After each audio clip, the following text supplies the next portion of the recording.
qaza görə borcu olub, gəlib qazı kəsiblər. Burada çox özbaşınalıqlar baş verir. Bunun da ziyanını, zərərini hər tərəfli sakinlər çəkir. Tbilisi prospekti 1058 ünvanındakı çoxmərtəbəli kompleksin sakinləri binanı idarə edənlərdən narazıdır və bildirirlər ki, MMC yaratmaq istəyir, amma onlar imkan vermirlər. Həm də ki, binanın o qədər borcu var ki, ümumiyyətlə MMC yaratmaq mümkün deyil. Problem odur ki, biz MTK-dan MMC-yə keçirik və MTK-nın burada çoxlu borcları qalıb bəzi dövlət müəssisələrə, məsələn, qazdır, işıqdır, sudur və s. və qaza görə borcu olub, gəlib qazı kəsiblər. Bizdə nə su var, nə istiliyi var, heç nə. İşığa da borcları qalıb MTK-nın, amma bunlar nə vaxt ödəniləcək biz bilmirik də bu. Mənzil olaraq, vətəndaş olaraq siz o işığın, qazın pulunu vermişsiniz vaxtında? Hamısının bu günə qədər artıq 15 il burada yaşayıram mən. Bir qəpik də borcum yoxdur. Mən hamısını vaxtında ödəyirəm. Siz bunları kimə ödəyirsiniz? Biz MTK ödəyirik. Siz deyirsiniz ki, MTK bunu ödəmir, o aidiyyəti quruma? Bəli, tamamilə doğru. Çünki borc yığılıbsa bu necə ödənilir onda?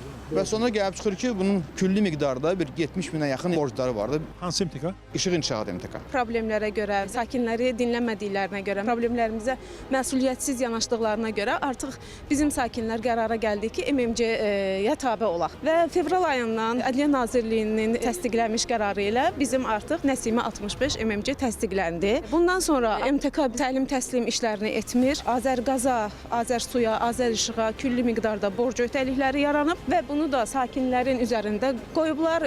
Bunun da ziyanını, zərərini hər tərəfli sakinlər çəkir. Pulumuzu qaydasında verməyimizə baxmayaraq, İşıq MTK MMC bilmədiyimiz bir şəkildə pulun mənimsənilməsimi, yoxsa başqa bir şəkildə borclar vaxtında ödənilməyib. Biz də onun üçün dəfələrlə belə problemlər yaşamışıq ki, yəni qaz kəsilir, ev soyuyur, isti su olmur və s. bu problemləri yaşayırıq. Burada çox özbaşınalıqlar baş verir. Lifti söndürür cəmaatı incitmək üçün. Sonra qazı söndürür, deyir ki, tam qaz idarəsindən gəldi, söndürdülər. Cəmaat susuz qalır, istiliksiz qalır. Böyük bir borclar yığılıb. Bu MTK-nın sakinləri borc quyusuna salıb bu adam. Nə qədər mənzil var? Yəni nə qədər mənzildə bu pullar yığılır? Deməli 309 mənzil var. Ondan da başqa görürsünüz burada birinci, ikinci mərtəbələrdə obyektlər var. Bunların hamısından pul yığılır. Bu pullar hamısı da yəni düzgün xərclənmir, hə?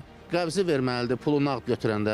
MTK-nın banka hesabı olmalıdır. Vəsaitlər gəlib orada banka hesabına oturmalıdır. Bu hamısından nağd yığır, saxta bir dənə də kvitansiya verir cəmaata. Ən azı bir 20 min əgər yığılırsa burada servis pulu, ona vergilərdə göstərir ki, 3 min verilib. Burada dövlətdən də vergi gizlənilir. Dövlət vergi xidməti gəlib burada sənədli təftiş aparsınlar. Ortaya çıxacaq bu bütün mənimsəmələr.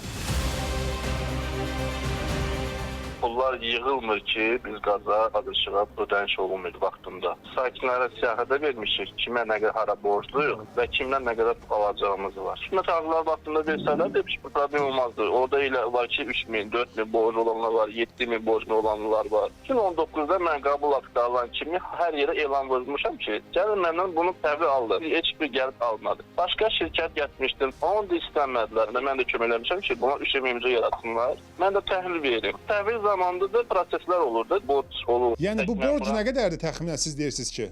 Sakinlər hamısı borcdan məlumatlardır. Vətəndaşlar deyir ki, o borc yaranıb sizə görə, yəni biz vermişik vaxtında. Versəydi, onların qabağında siyasi olmaz da. Köhnə borclar da özü də bilir nəyə görədir, bizə aidiyyəti yoxdur. Bütün sakinləri dinləyir, hamı ödənişini eləyir, öz başınaçılıq baş alıb gedir. Nə texniki baxış var, nə liftlər işləyir. Lift şirkətini çağırmışıq, onlarla müqavilə bağlayacaq. Onlar gəlib deyirlər ki, bəs müqavilə işə başlamaq istəyirik. Bunlar təhvil vermirlər bizə. O deyir ki, mən çoxdan verirəm, belə vermir.